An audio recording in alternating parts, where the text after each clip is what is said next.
this is the story of how Carlton turned Bryce Gibbs into Tom De Koning. This happened 7 years ago at the end of 2017. I'm going to go down the rabbit hole. I'm going to go through the entire story. I didn't remember how much drama there truly was around this deal until I went into the archives and read back and reflected. But boy, oh boy, this trade had ramifications for a number of clubs. So what I'm going to do is I'm going to go through every pick that was traded. I'm going to show you where each pick landed and which player was drafted with that respective pick. And then we'll eventually get to a point where you see how we got Tom De Koning. But it is a fascinating story and one that I think is important to have documented here on the channel. So it all starts in 2016. Bryce Gibbs requests a trade to the Adelaide Football Club at the end of the season, citing the want to come home.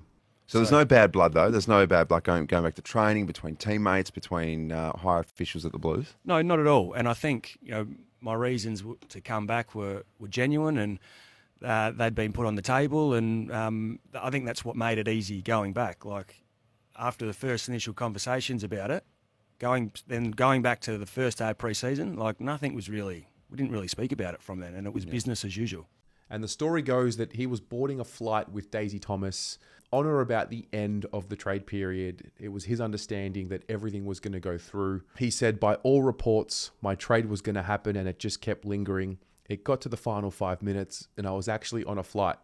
Once the final hour of trade period had finished, I actually didn't know until I landed at the airport.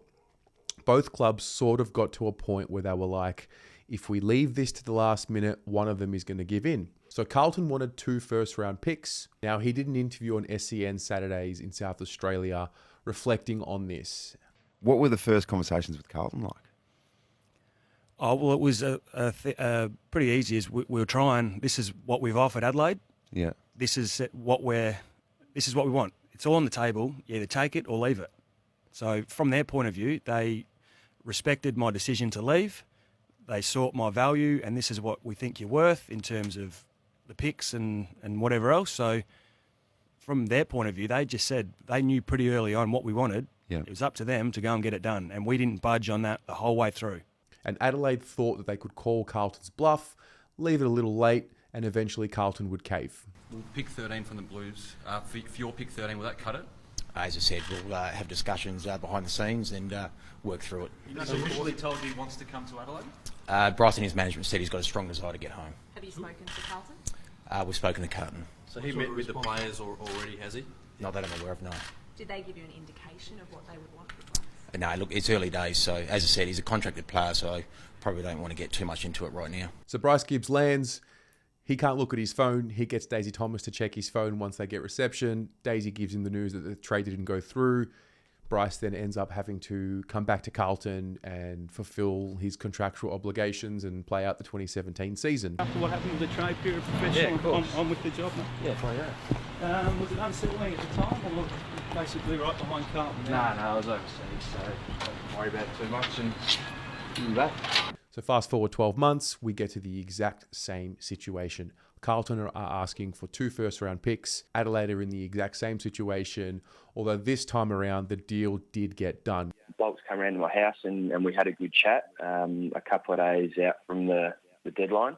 As tough as it was to tell him for the second time that I would like to go home if it's possible, he took that on board and shared his thoughts and feelings around it. And now, it is important to note, it almost didn't get done. So when the papers were put through to the AFL, somebody, whether it was Carlton or Adelaide, it's not exactly known who, no one's owned up to it yet and it hasn't been revealed. Somebody had lodged a wrong back-end pick and it was picked up and then the deal was actually off the table. So both clubs had to get back into a room, renegotiate and get the deal through. Eventually it got done, very late, but nonetheless it got done. So this is the deal. So Adelaide received Bryce Gibbs, pick 77 in the 2017 draft, a future second-round pick in the 2018 draft, and a future third-round pick in the 2018 draft. Carlton received pick 10, 16, and 73 in the 2017 draft,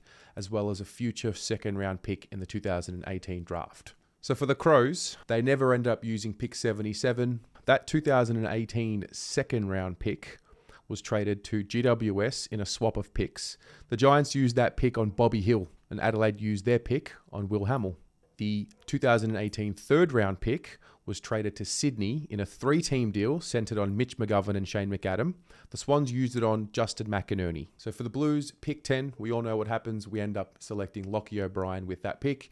He plays 66 games for the Carlton Football Club before being delisted at the end of 2023. Now, pick 16, we end up splitting pick 16. So we trade 16 and 40 for 28, 30, and a future second round pick.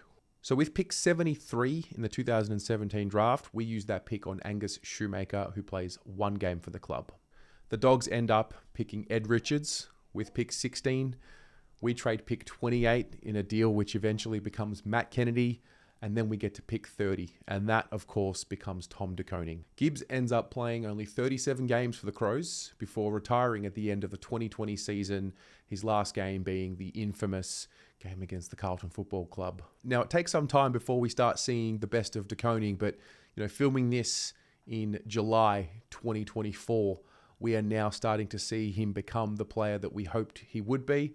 Still a long way to go, but I think looking back now, there is a bit of gratitude that we made the deal happen. I mean, you never know what the future holds.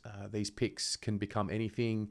For a lot of my experience as a supporter, these draft picks don't end up becoming very good, but lately we seem to be getting better at bringing the right pieces into the club and developing them. So at this point in time, looks like we've got a good one on our hands with Tom De Koning, and I'm looking forward to revisiting this video at the end of his career and seeing how it really does play out. So that's that.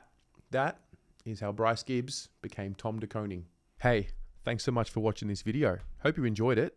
On your way out, don't forget to like the video, subscribe to the channel if you haven't already, and also go and check out the BA shop. We've got hoodies, t-shirts, AirPods case covers, key rings, water bottles, and of course, the BA pin. If you have any questions, feel free to reach out. Thanks again for your support. It really does mean the world. And of course, go Blues.